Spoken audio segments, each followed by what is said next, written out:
Всем привет! Сегодня у нас новая сказка «Баба Яга и ягодки». Женская сказка, Да. которая, как я понял, она больше про взросление маленькой девочки, которая отправилась в лес за ягодами. И одновременно с ней пошла туда в лес Баба Яга. Нет, это там по-другому сюжет был. Сюжет вообще был по-другому. Там на самом деле два персонажа всего. Баба Яга, действительно девочка. И Баба Яга жила в лесу. И она жила в лесу, и у нее были все эти ресурсы, ягоды, грибы. Вот. А девочка, да, отправилась в лес к ней, к Бабе Яге. И Баба Яга, кстати, по сказке, она там шкоды делала, то есть кого-то изводила, кого-то Но она вообще никого не блудила, пускала в лес. не пускала за ресурсами, за этими, видимо, да? Ну да, да, про инициацию, про а, соединение двух частей в личности, да, если мы смотрим, что сказка происходит в одной личности, то есть субъективно смотрим на сказку, то В этой сказке даже сами ягоды – это ресурс женского. То есть да. кругом женская. Маленькая девочка тоже. Ой, там вообще много всего интересного, да, даже само начало сказки, если смотреть, то царство, государство, древняя речка и сосновый бор. Вот, и в этом как раз-таки сосновом бору, в дремучем бору, там не сосновый бор, в дремучем бору и живет Баба Яга. И у нее действительно много ягодок, грибов и других разных ресурсов. Но никого она не пускает там, так и есть. И если смотреть, Баба Яга это такое зрелое, мудрое, женское. Но здесь еще и вредное, и не дающее. Такая больше какая-то пожирающая, да? Ну, не пожирающая, а изводящая, да, если прям совсем сказку рассматривать. Изводящая. Угу. То есть, а если смотреть на символику ягодки, то да, что это за символика? Вот ты знаешь. Да, обязательно. Это ты точно знаешь. Но это символ того, что женское плодоносящее, то есть символ зрелости. То Зрелость, есть да. зрелая девушка, которая готова плодоносить. Да, можно так сказать. То есть это ягодки символ сексуальности. То есть вот, это говорит о том, что в личности достаточно много ресурсов для созревания женского. Но это все у Бабы Яги, а она это не дает. И причем ягодки, по-моему, даже чисто сексуальное что-то. Там же, по-моему, или Ну, По, клубника, или сим- земляника. по символике, но там нету конкретизированных ягодок, там просто, да, но если мы посмотрим в наши леса, то чаще мы встретим землянику, да, нежели там какие-то другие. А Угу. вообще сборный такой образ ягодок – это напитывание. Итак, маленькая девочка пошла в лес за этими ягодами. Мгм. И в этот же момент Баба Яга там тоже в лесу ходила, Да, пыталась собрать. только детская видит ягодки, ягодки к ней в корзиночку идут, а вот Баба Яга их даже не видит. И чаще всего, когда м, зрелая женская, да, обладающая достаточно большим ресурсом, она его не видит и не пользуется этим. То есть если мы рассматриваем гиперматеринский комплекс, да, как вот комплекс Бабы Яги, то в основном гиперматеринский комплекс забирает все ресурсы, но ими не пользуется. Это вот в жизни таких женщин можно увидеть, знаешь, как вот у меня много украшений, но все они хранятся в шкатулочке в дальней полочке. Одевать, носить я их не буду. У меня много платьишек, но все они хранятся в шкафу, одевать я их не буду. Короче, у таких женщин обычно забиты все шкафы всем. И не только шкафы, и холодильники, и крупами. Ну, то есть на случай разных всяких обстоятельств такая женщина всегда готова. Ресурса много, а пользуется им не пользуется. И другим не дает. Прям как собака на сене. Ну, типа того, это очень интересно, когда там, да, вот приносит домой, допустим, какую-то вещь и говорит, это на эту посуду мы будем использовать только для гостей. И в итоге там эта посуда хранится 150 лет, уже человек умирает, и потом посуда выкидывается. Это для гостей или это для того-то, для особого случая. Но особый случай по жизни не наступает. Или он не настолько особый, чтобы, да? Ну, каждый случай не особо. Недостаточно особый для того, чтобы эти ресурсы раскрывать. Жестко получается Да, так и есть, достаточно. конечно. Ну, это такой комплекс, который не питает других. И очень интересно, обычно в жизни этот комплекс, в этом комплексе нету мужчин. То есть женщины, живущие с таким комплексом, гиперматеринским комплексом, они в основном живут одинокими. То есть мужчины в их случае чаще всего либо раньше них уходят, да, то есть это инсульты у мужчин, инфаркты, либо спиваются, либо еще какая-то хрень Или просто происходит. уходит, да? Либо уходит, Не ну, выдерживает. если уходит к другой, это еще самый лучший вариант для мужчины. Обычно все гораздо тяжелее. Обычно, ну, как бы, там множество всего. Она как будто бы даже пожирающая женская. Она как будто как пылесос втягивает даже с мужчины ресурсы жизненные, видимо, Нет, и она не складывает. втягивает, она просто решает за него все. То есть, а на самом деле просто мужчина живет с такой женщиной в колоссальном напряжении. Потому что вот да, если мы вернемся к сказке, поляна с ягодками, она же не ягодки ищет, она постоянно контролирует, чтобы в лес никто не зашел. Чтобы ее не взяли Да, ресурсы чтобы ее какие-то. ресурсы не взяли, да, у нее есть ресурс, она ими не пользуется и сама ничего не даст. И причем, смотри, Марин, что мы видим, в этой сказке сами ресурсы уже против того, чтобы быть у нее. Да, да, да. Надоело, потому что одной ей служить, видимо, этим ресурсом. Но они, во-первых, не служат, они просто, так как она их не видит, они не собираются, они не используются. А то, что не используется, ну, для каждой вещи важно применение, да, там, если ты не будешь кушать те продукты, которые есть, но они просто испортятся. Также, если ты не будешь носить какое-то платье, оно то же самое там порвется, или футболку, да, или ты купил машину и не ездишь на ней, ну, на машине. Это точно. Поэтому каждая вещь, она важна в использовании, тогда она приносит пользу, да, использование. Исходя, ты берешь, покупаешь вещи, исходя из пользы. А в этом случае это просто присваивание. И присвоить это невозможно. Присваивание это когда ты пользуешься. А это получается, по сути, складирование. Складирование ресурсов на случай, если для того, чтобы я мог выжить. И вот, знаешь, эти люди обычно вот, ну, в момент, когда достаточно тяжело, те, кто закупается гречкой. Туалетную бумагу, все, которую сметают. Да, да, это вот чаще всего это из вот этого комплекса происходит. Вот.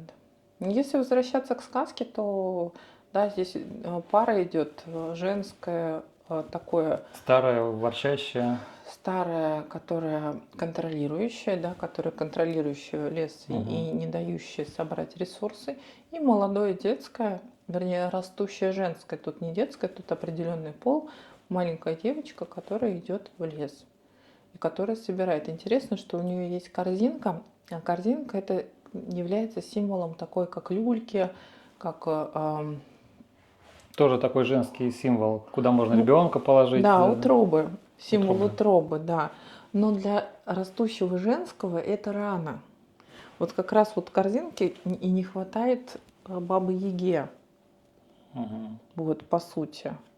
А девочки, ягодки сыпятся в эту корзинку, и вот они встречаются и так говорят: ох, кто все ягоды мои забрал. Да, и тут начинается тоже и злость, и перекладывание ответственности вот из-за тебя. Да, да, да, да. Не я, потому что такая вот, я все в себе, как Но собака на сене, а это же, ты... это же история про детскую травму, когда у ребенка эмоционально незрелые родители, в частности у девочек, да, то ребенку приходится брать ответственность за родителей и сразу становиться взрослым. То есть взрослеть мгновенно. Это, знаешь, это вот история тех детей, которые, ну, говорили о том, что родители их: такая у нас самостоятельная девочка, а наш мальчик там или девочка научились читать в 3 года уже читают. Или в год и 2 говорят предложениями, вот стихи рассказывать умеют. Ну вот у меня 3 детей, ни один в год и 2 стихи рассказывать не умел. Ну, то есть, по сути, происходит обычное взросление. При гиперкомпенсации ребенок для того, чтобы как-то хоть как-то достучаться до родителей, он начинает взрослеть раньше. Читать, Чтобы играть. чтобы его поняли. он приспосабливается раньше, да, очень самостоятельный ребенок, просто потому что выжить. А во взрослой жизни это очень тяжело откликается, особенно женщинам, потому что приходится контролировать все, и, и как бы женского счастья от этого не получать. Вот.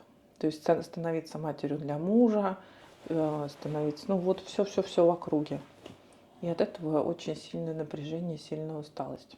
И вот мы перешли к их встрече, они Мгм. встретились, и Мгм. Баба Яга отняла у нее все ресурсы. Да.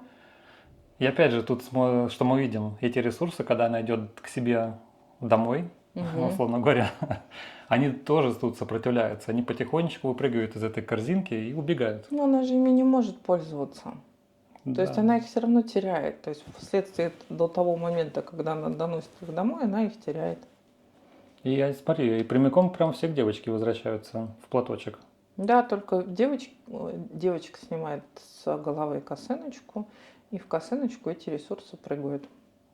Ну, это тоже косыночка, любая вещь, которая покрывается, да, на голову, это тоже прячет женское. То есть, по сути, косыночка, которая была на маленькой девочке, можно перевести так, как растущая женская спрятана под косыночку, а тут она снимает и в эту косыночку набирает. То есть она создает свою емкость для того, чтобы ягодки себе присвоить. И завязывает еще узелком. И показывают еще миру свои волосы, потому что она девочка. Они... Ну да, она начинает проявляться, а узелком, который завязывает, ну то есть соединяет некие части внутренние. То есть там очень много символизма в сказке. И за это, Правда. да, и за эту маленькую короткую встречу она достаточно сильно прокачивается. Получается, Ну, встретила неприятную женщину, которая отобрала у нее все. мгм. И в маленький промежуток времени она очень много уроков проходит. Это круто. Да, это сказка инициация. Это Мгм. прям инициация. Такая короткая, но очень емкая такая, объемная. Вот мне интересна дальше история с Бабой Ягой. Она пришла к себе домой. Ну, Ее, условно говоря, как сейчас модно говорить, ее начала бомбить. бомбить, да, её начало бомбить. Я начала бомбить. И по рассказу, когда я первый раз читал, у меня сложилось впечатление, что у нее в доме произошел термобарический взрыв, что даже дом развалился от ее, Да. как ее пукан взорвался. Мгм. Тоже да. И на этом месте тоже куча символизма произошло. Болото Мгм. образовалось, то есть некая воронка, Мгм. высвободилась куча силы. Да. Ничего не сказано про обломки дома, то есть их, видимо, разметало очень далеко. Но это мы можем Да, это фантазировать на эти фантазируем. В общем, темы. образовалось болото какое-то. Мгм. Болото – это тоже какой-то символ, я не могу сейчас интерпретировать его прям в лоб. Ну, это материнское.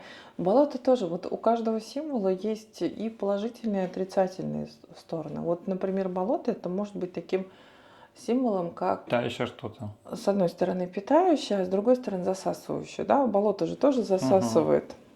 А с другой стороны, она питает. И дальше происходит, если мы смотрим по сказке, то происходит то, что по краям росло очень много-много ягодок, и все местные дети ходили и напитывались ими. И То причем, есть, опять же, дети. да, здесь она стала питающей, болото стало как символика питающей матери, напитывающей матери. Вот.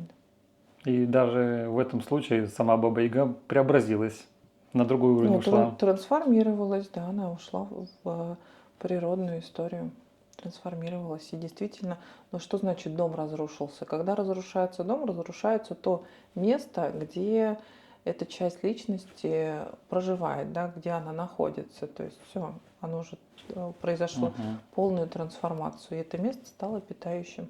И вот интересная встреча самой девочки, вот этот эпизод с травмирующей Бабой Ягой. Получается, Баба Яга запустила инициацию такую, видимо, да? Ну да, так и есть. Это действительно инициация, это действительно контакт двух частей состоялся, детского взрослеющего женского и такого гиперконтролирующего женского, да, старого. И когда оно состоялся этот контакт, то по сути происходит внутреннее излечение травматического опыта через такую символику. Вообще в русских народных сказках очень часто описывается вот эту вот кодировку, как излечивается та или иная травматика. Иногда думаешь, блин, ну они же не знали вот этих вот всех психологических Подходы всех. историй, да, но это так четко, ну просто понимаешь, откуда в психологии растут на самом деле корни. То есть вот это вот все описание на самом деле житейской мудрости, которая привносилась в сказках. И я тут вижу то, что и даже в психологии в каких-то моментах есть такие штуки, что надо потихонечку встречаться со своими страхами и преодолевать их. Да. Если сразу не можешь face-to-face с ними встретиться, то потихонечку. Да. И в сказках тоже. Вот. Ну вот читая эту сказку, можно как раз-таки помирить вот эти две части. То есть соединить их. И принять их. Соединить их, принять, да, трансформировать не каким-то образом, а как в сказке написано, как это сделать. Мгм. Ну, пожалуйста, рисуя, там, танцуя, играя, как хочешь. В каждом человеке есть как своя баба-яга внутренняя, так и свой внутренний маленький ребенок, правильно? Да, все верно. Все верно. Как отдельной части. Да. И в идеале мы должны, по идее, стать единой личностью, да, чтобы не было частей. Ну, поэтому в конце сказок и происходят чаще всего там свадьбы. Угу. Потому что действительно, да, вот должен произойти Союз да, и по сути должны прийти к счастью или к целостности, исцелению, да, стать целостным. такой. Угу. То есть вся психология направлена на это.